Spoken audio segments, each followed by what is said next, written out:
Ama bir adamın özü gadık kakıyor kaysı yolun üstünden. Yolun üstünden gadık kakıyor. Aşıl hedepte kakıyor ki niyeti hayır. Kaysı bir Müslüman atlı eşekli ötüp barıyor adam namazın vaktinde yaşı yerde kaday hacet edecek olsa o pillasında şuna atını eşeğin dansın. Bunu sevabı galayın deyip gadık kakıyor. Gadık kakan adamın niyeti hayır ki Allah subhanahu wa ta'ala ona sevap veriyor. Başka bir adam tapılıyordu gadık opurup taşlıyor. Kaysı bir göze aciz adam. Yani büdürüp yıkılanmasın bunu. Kaysı bir adam ulağını pançara edamasın deyip onu gadık opurup taşlıyor. Ona hem Allah Teala sevap veriyor. Ne için ikisinin hem niyeti hayır. Bir adam gadık orada kaysı bir atlı eşekli öten adam şuna ulağın dansın deydi. Niyeti hayır Allah Teala sevap veriyor. Başka bir adamın koparıp taşladı. Ona niyeti hayır ki şuna kaysı bir göze aciz adam büdürüp yıkılmasın. Kaysı benim ulağını pançer etmesin deyip niyeti hayır Allah Teala sevap veriyor. Başka bir rivayette geliyor. Niyetul mu'mini hayrun min amalihi. Bizek müminin niyeti amalından yaxşıdır. Ve innema li imri'in ma nawa. Ve bişek bar merdeka o zat iki niyet ediyor. Femen kanet hicretuhu ila Allah ve Rasulihi fe hicretuhu ila Allah ve Rasulihi. Bes bir adam ki bolsa şonun hicreti Allah Teala karşı ve Allah'ın peygamberine karşı. Bir adamın hicreti Allah ve Resulünün razılığını tapmak bolsa fe hicretuhu ila Allah ve Rasulihi. Bes onun hicreti Allah ve Resulünün özüne karşı Allah ve Resulünün razılığını tapar. Şiirde burada bilen hicret deyip nama ediyor. Hicret terk-i vatan. Terk-i vatana hicret diliyor. Hicret üç kısım oluyor. Hicret pardon oluyor. Mesela Darül Küfür'de bir adamın özü Darül Küfür'de Müslüman olsa. Şol adam Müslümançılığını sey tarikada becerip bilecek de Müslüman abada gitmese. O adamın gerdine lazım oluyor ki farz oluyor Müslüman abada karşı Darül Küfür'den hicret etsin. Darül Küfür'den Darül İslam'a hicret etmek. Yine bir hicret oluyor Darül İsyan'ın günah encam tapıyon ışlaqdan Darül Salah'a karşı hicret etmek. O hemçinan bir hadiste bir adam 99 adam öldürdüm bana tövbe var deyip bar da. Sonra aytdı ki sana da tövbe olur mu 99 adam öldürmesen. O adam hem öldürttü, o adam hem yüzetti. Son başka birinin yanına varsa ol aytdı sen bu qaryaňda yaşayan qaryaňda günah, tuğyan, isyan köp edilýän jaý eken başka bir qarya gittin ýagşylaryň qaryasına şayet sen Allah Teala geçti dedi. O adamın üçün günah bolýan qaryany terk edip ýagşylaryň qaryasyna bar ýapyllasynda wafat tapdy. Şol ölçek görse perişteler kıssa muhtasar bir garşy ýagşylaryň qaryasına gulay üçin ol magfiret boldy. Ana Darül İsyandan günah bolýan ýerden Darül Salah'a hicret etmek. Ýene birisi min Darül Bid'ati ila Darüs Sünne. Bid'at encam tapýan kışlagdan şäherden sünnet encam tapýan ýere hicret etmek. Femen kanet hicretu ila Allah ve Rasulihi. Bes bir adam ki bolsa onun hicreti Allah ve Resulüne karşı fe hicretuhu ila Allah ve Rasulihi. Bes onun hicreti Allah ve Resulünün razılığına karşı olur. Şiirden de bir itiraz zikrettiler. Femen kanet hicretu ila Allah ve Rasulihi bil şert bolýar. Fe hicretu ila Allah ve Rasulihi bil ceza bolýar. Şert bilen ceza nehwi kaydan ýüzünden bir-birine mugaýir bolmaly. Femen kanet hicretu ila Allah ve Rasulihi bu cümle şertiye oldu. Şert oldu. Fe hicretu ila Allah ve Rasulihi bil ceza oldu. Şert bilen ceza bir-birine mugaýir bolmaly. Hala şert bilen ceza ikisem bir zat tuttu berdi. Bunun cevabına aydıp durmalı Ali Qari rahmetullahi aleyh. Femen kanet hicretuhu ila Allah ve Rasulihi fid dunya fe hicretuhu ila Allah ve Rasulihi fil ukba. Bir adam ki bolsa onun hicreti Allah ve Resulüne karşı bolsa dünyada, bes onun hicreti Allah ve Resulüne karşı olur ahirette. Femen kanet hicretu ila Allah ve Rasulihi demrat dünyevi hicret eken. Fe hicretu ila Allah ve Rasulihi demrat bolsa uhravi hicret. Dünyevi hicret, uhravi hicret öyle şertu ceza bir bolmadı. Ya olmasa bunun cevabında aydıptırlar fe hicretuhu ila Allah ve Rasulihi makbuletun aw sahihatun. Bir adam ki onun hicreti Allah ve Resulüne karşı olsa bes onun hicret etmeklik Allah ve Resulüne karşı makbuldur ya sahihtir. Yine şiirde başkadan bir zat zikrettirler ulamalar. Asıl fe hicretuhu ileyhima şiirde zamir gelmeli. Zamir gelmeli bir yerde isim zahir getiriliptir. Femen kanet hicretu ila Allah ve Rasulihi fe hicretuhu ileyhima bolmalı. Bir yerde isim makam, isim zamirin makamıtı. Zamir getirilmeli makamıtı. Ama bir yerde isim zahir getirildi. Bunu özüne şul cevap verdiler. Belen ilmi belagatta bir kayda var eken. Yani isim mahbub bolan surat. İsim mahbub bolsa, yani mahbub at bolsa, o pillasında isim zamirin jayına isim zahir getirilir eken. Fikir etdin mi şigipe? Fikir edin. Yani şiirde fehicretuhu ileyhima zamir getirilmeli. Zamirin jayında isim zahir getirildi. İlallahi ve Resulihi dip. Yani ilmi belagatta bir kayda zikrettirler. Ol şul eken, yani isim mahbub bolsa, isim zamirin jayına isim zahir zikrediliyor. Allah ve Resulün adının mahbubat var mı dünyada? Allah Teala'nın adının, peygamberinin adının yağşat var mı dünyada? Ana şu cihetinin bir yerde İlallahi ve Resulihi isim Allah ve Resulün ismi mahbubluğu için isim zamirin jayına isim zahir zikredildi. İlallahi ve Resulihi dip ileyhima zikredilmedi. Hemçinin buna bir delilim aittir ulamalar. Hemçinin Mecnun kiklere hitap edip aytdı. Billahi ya zabiyatel qa'i kulna lana eleylaya min kunna em leyla minel beşer. Kasam bahuda ey endigan yerin kikleri.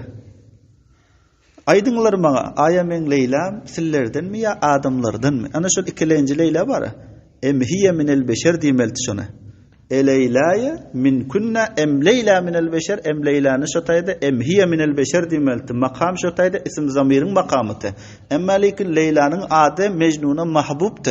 Şu cihetinden o tayda isim zamirin jayında isim zahir zikretti. Em Leyla minel beşer di. Ana şu cihetten bir yerde hem ilallahi ve Resulihi makam isim zamirin makamıtı. İsim zamir zikredilmeli bir yerde ileyhima deyip.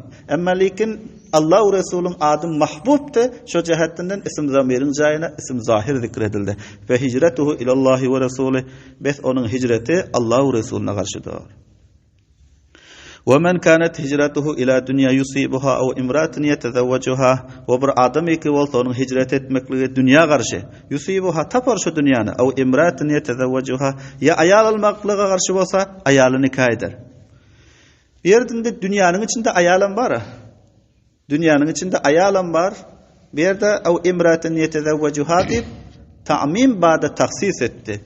İla dünya diyen pilla dünyanın içinde ayalan var. Hemçinin hadis-i şerifte geliyor. Dünya kulluha meta ve hayru meta'id dünya el mer'atus saliha. Peygamberimiz de dünyanın hemmesi faydalanyan zat. Ve hayru meta'iha dünyada faydalanyan zatın yaxşısı qovsu bolsa yaxşı ayal deyildi. Öyle dünyanın içinde ayalım var. Bir yerde dünyadan son ila dünya yusibuhadan son o ibratin yetezevvecuhanı getirdi. Amlarından son haslama için. Bir ya olmasa dünyanın o insanı gafil etdiğin zattı. Dünya insanı gafil etdiğin zat. Onun nokta gafil etdiğin zat bese insan ayalıkın.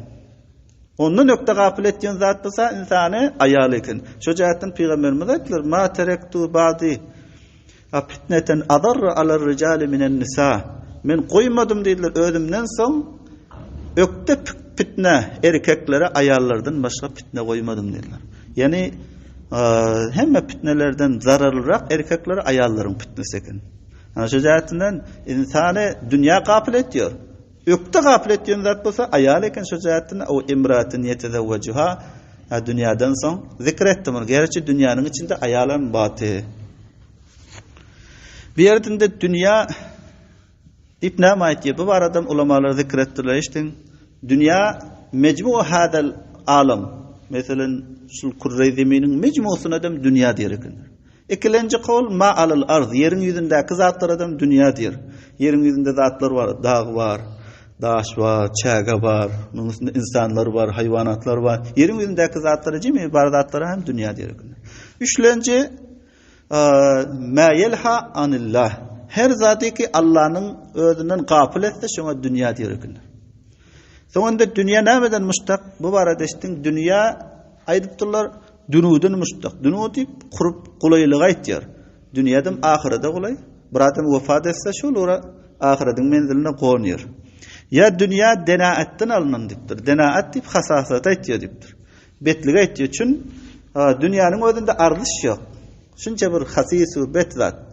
Çün hadis-i şerifte Resulullah sallallahu aleyhi ve sellem aytlar: "Law kana dünya ta'dilu indallahi cenaha ba'udatin ma saqa kafiren şerbeten minha." Peygamberimiz aytlar: "Eger dünyanın özü Allah Taala'nın yanında bir çirkeyin, peşyanın qanatı barabar ardışı bolsa da kafirlere bir bulqum içirmiyor" deydi.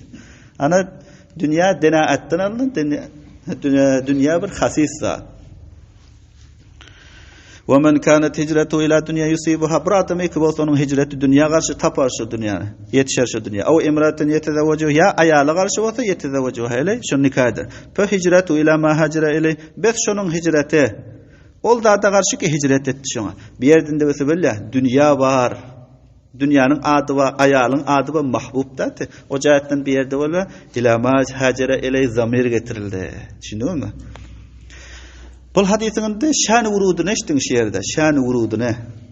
Şan vurud ayetlerde olsa şan nuzul diliyor.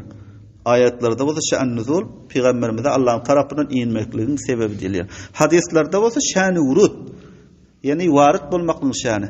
Bu hadisin şan vurudu olsa şu, yani Medine-i Münevvere'de bir Müslüman ayal vatı. Onun adına Ümmü Kays diyorlar. Fikredin. Kim diyorlar? Ümmü Kays. Adı Ayleken. Medine-i Münevvere'de Müslümanların içinde bir ayal vatı.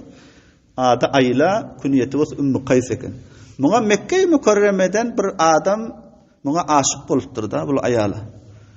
Nikah peygamber oluptur, men nikahıma gelsen men seni alayın dip.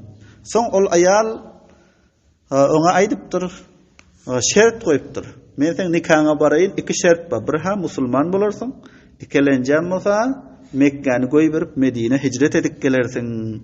Son ol adamın özü Mekke'ni koy verip Medine'ye geldiler. Bahatır Ümmü Kays'ı nikah etmek için. Peygamberimizin yanına sahabeler ayttılar. Bu adam şu Ümmü Kays'ı nikah edip almak için hicret etti. Şu mevridde Peygamberimiz ayttılar. Bir adamı ki onun hicreti Allah-u Resulü'nün razılığını tapayın deyip hicret etse Allah-u Resulü'nün razılığını tapar. Bir adam hicret etse dünya tapayın deyip dünya tapar. Bir adam hicret etse hele yalayın deyip hele yalar. Fakat onun hicreti niyetteki hicret etiyor şov olur. Şu cihetten o sahabanın adını ne diyorlar? Muhacir Ümmü Kays deyip meşhur olan ekan. Muhacir Ümmü Kays. Şiirinde yine bir itiraz ettirdiler. Her vakti ki o adamı Ümmü Kays'ı nikah etmek için hicret eden adamı müzemmet ettiler Muhacir Ümmü Kays deyip. Onda Hazreti Ebu Talha radıyallahu ta'ala anhu hem Ümmü Süleym radıyallahu anhaga nikah peygamberden eken Mekke'den olamaydan eken hicret edip gelsen men sana baran deyip. Onda Hazreti Ebu Talha radıyallahu anhaga Muhacir Ümmü Süleym deyip aydılmadı. Peygamberimiz ona betlemediler. Düşündünüz itirazı. İtiraz ettiler. Ol sahaba şu Ümmü Kays'ı nikah etmek için Mekke'den göçüp Medine'ye hicret edip geldi. O cihetten ona Muhacir Ümmü Kays değildi. Ona hadislerde müzemmet edildi. Ama Hazreti Ebu Talha radıyallahu anhu hem Ümmü Süleym radıyallahu anh'ı nikah etmek için Mekke'den Medine'ye hicret ettiler. Hiç mi ona aydın yok Muhacir Ümmü Süleym deyip. Bu itirazın cevabı da şu ki ol adamlar Ümmü Kays'ı almak için nikah hicret eden adam Mekke'de katı bir karvara, ticarata meşgul eken. Fakat şol ayalın muhabbeti mecbur eden eken Medine hicret etmekle. Şu cihetinden ona olsa Muhacir Ümmü Kays değildi. Şol ayalın muhabbeti onu mecbur eden eken Mekke'deki karvarlarını, zatlarını terk edip Medine'ye gaytmakla. Ama Hazreti Ebu Talha radıyallahu anhu olsa ol ayala Ümmü Süleym'e nikah peygamberini uzatmazdan ol bisteresinden koyan eken. Goyan ki Mekke'den Medine hareket edip barıyor pillasında ona nikah peygamberi uzadan eken bana geldi. Şu cihetinden ona olsa Muhacir Ümmü Süleym deyip aydılmadı. Bu hadisin özü talib ulumlara bir agalik deyip de niyetini tasfih etmekliğe. Şu cihetinden bir adam bir ameli beceriyor. Ne niyet etse şu olur. Bir adam o da namaz okuyor. Namaz bir yaxşı amalım değil mi? Merdime gör ködeyin deyse şöhret niyet etse fakat onun sevabı şöhret bulur. Ahirette sevap alınmıyor. Nämçine hadislerden geliyor. Allah Taala aydar deyipdir sen merdime gör közmek için becerdin. Merdim gördü, bes halas. Bir adamın özü bir amaly beceri şöhret için, merdime özünü meşhur etmek için. Ona şöhret tapılar. Bir adam kaydı niyette amal becerirse şonu tapar. Şiirde bir zat bilen bir waqiya zikrettir ulamalar. Zübeyde, yani Harun Reşid'in ayalını kaydı bir düşünde gören eken Zübeydeni. Allah Teala sen bile näme muamele etdi deyip ondan soraptır. Olaytır Allah Teala men afw etdi, mağfiret etti. Soň näme sebeple sen mağfiret etdi? Yani ol Zübeyde'nin özü Mekke ve Medine'nin yollarında köp bilen serekler kurşadan eken, kuyular kurşadan eken. Sen kuyu köp kurşadın, yaxşı imaratlar köp ettin. Şayet Allah Teala sen şoň üçin mağfiret eden bolsa dip sorasa Zübeyde etdiler. Oň üçin men mağfiret etmem. Meni niyetler bilen mağfiret etdi. Mende yaxşı niyetim batı. Şu cəhətdən men mağfiret etdi. Merem kıyamet gün Allah Teala ferişteleri aydar dipdir. Sizler bitingler menin bendem için öyle sevap, böyle sevap bitin diye aydar dipdir. Soňol insanın nama yamal bütün ferişteleri aydar dipdir. Ya Allah bul adam için nama yamalın amalında hiçbir amal hayır yok abiler. Eğer bab olsa biterdik. Onda Allah Teala aydar dipdir. İnnehu neva betahqiq şul adam yaxşı amal etmekliği niyet etti. Bir adam yaxşı amaly bejermesen şu niyet etsen niyetine hem Allah Teala sevap verir ekan. Şojaatın bu hadisin özü bir talib ulumlara agalik deyipdir. Niyeti tasih etmekliğe medrese geldik. Hedefimiz fakat Allah'ın razılığı olsun. Ders okuyoruz. Hedefimiz fakat Allah'ın razılığı olsun. Ders aytıyoruz fakat hedefimiz Allah'ın razılığı olsun. Mescide cemaate geliyoruz. Hedefimiz Allah'ın razılığı olsun. Sadaka veriyoruz. Hedefimiz Allah'ın razılığı olsun. Her bir amalı hayırda hedef Allah'ın razılığı olsun. Nebi sallallahu aleyhi ve sellem ayetler innemel amalu bin niyet bir şek amalların sevapları niyetler bilen ve innemeli imri'in ma neva bir şek bar merdeka oldadiki niyet etti. Femen kanet hicretu ilallahi ve rasulih. Bes bir adam ki onun hicreti Allah ve Resulullah karşı ve hicretu ilallahi ve rasulih bes onun hicreti Allah ve Resul razılığın tapmakla karşı olur. Ve men kanet hicretu ila dünya bir adam ki onun hicreti dünya tapmakla yusibuha yetişer şu dünya av imratun yetezevvecu ya ayal almakla karşı olsa yetezevvecu nikah eder şunu. Ve hicretu ila ma hacer iley bes onun hicreti ol tarafa karşı ki hicret etti şuna.